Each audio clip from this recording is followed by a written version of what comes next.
का पहला surety bond बीमा उत्पाद लॉन्च किया जाएगा। इसरो करेगा लद्दाख के लिए स्थानिक डेटा इंफ्रास्ट्रक्चर जियो पोर्टल का विकास।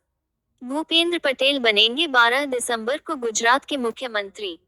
दीना बोलुआर्टे बनी पेरू की पहली महिला राष्ट्रपति। डॉक्टर मनसुख मंडाविया ने किया नई दिल्ली में 5 वार्षिक संगोष्ठी का उद्घाटन। भारत का पहला श्योरिटी बॉन्ड बीमा उत्पाद लॉन्च किया जाएगा। भारत का पहला श्योरिटी बॉन्ड बीमा उत्पाद 19 दिसंबर 2022 को लॉन्च होगा। सड़क परिवहन और राजमार्ग मंत्री नितिन गडकरी ने इसकी जानकारी दी। श्योरिटी बॉन्ड कॉर्पोरेट बॉन्ड और वित्तीय गारंटी से अलग हैं।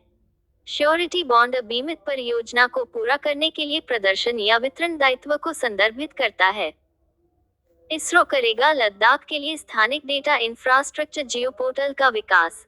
केंद्रीय राज्य मंत्री डॉक्टर जितेंद्र सिंह ने सूचित किया है कि लद्दाख सरकार ने स्थानिक डेटा इंफ्रास्ट्रक्चर जियो पोर्टल जियो लद्दाख विकसित करने के लिए भारतीय रिमोट सेंसिंग संस्थान IARS से संपर्क किया है।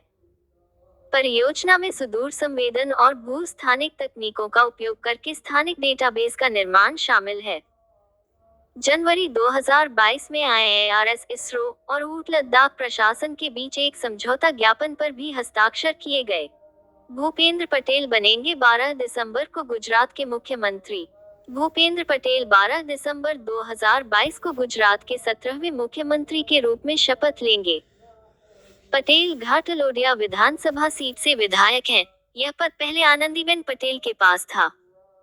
उन्होंने अहमदाबाद नगर निगम और अहमदाबाद शहरी विकास प्राधिकरण ओडा की स्थायी समिति के अध्यक्ष के रूप में भी काम किया था।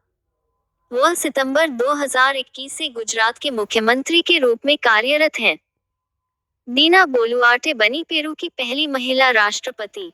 दीना बोलुआर्टे ने पेरू की पहली महिला राष्ट्रपति बनकर इतिहास रचा। कांग्रेस द्वारा पूर्व राष्ट्रपति पेड्रो कैस्टेलो को पद से हटाने के बाद उन्हें नियुक्त किया गया। वह 5 साल से कम समय में पेरू की छठी राष्ट्रपति हैं।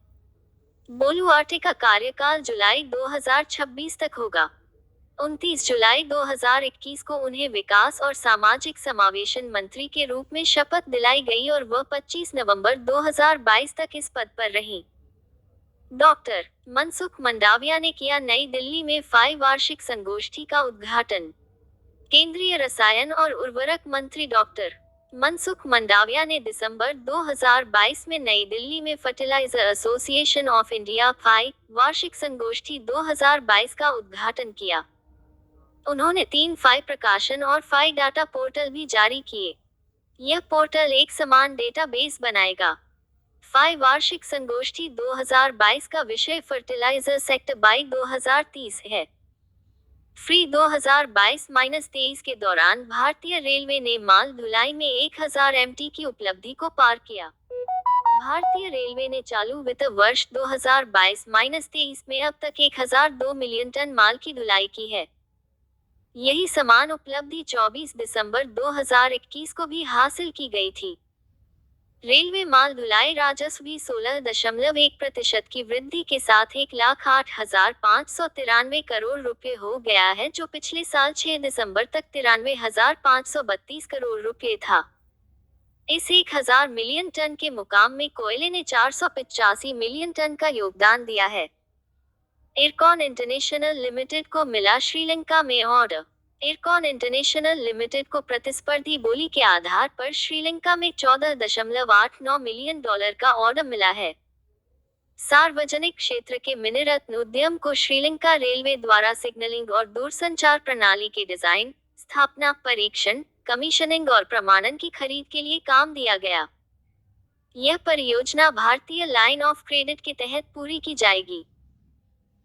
पेरू के बारे में जानें। पेरू दक्षिण अमेरिका का एक देश है जिसमें अमेजॉन वर्षावन का कुछ हिस्सा और माचू पिच्चू स्थित है, जो ऊंची एंडीज पहाड़ों में एक प्राचीन less than span style equals colour RAGB 77, 81, 86 greater than इनका less than span greater than न शहर है। पेरू दुनिया का 19वां सबसे बड़ा देश है और दक्षिण अमेरिका में तीसरा सबसे बड़ा देश है। राजधानी लीमा। मुद्रा सोल। राष्ट्रपति दीना बोलुआर्टे। आधिकारिक भाषा स्पेनिश। इसरो के बारे में जानें। भारतीय अंतरिक्ष अनुसंधान संगठन भारत की राष्ट्रीय अंतरिक्ष एजेंसी है, जिसका मुख्यालय बेंगलुरु में है। यह अंतरिक्ष विभाग के अधीन कार्य करती है, जो सीधे भारत के प्रधानमंत्री के नियंत्रण में आता है। इसरो ने भारत का पहला उपग्रह आर्यभट्ट बनाया और 1975 में सोवियत संघ ने उसे लॉन्च किया। स्थापना 15 अगस्त 1969।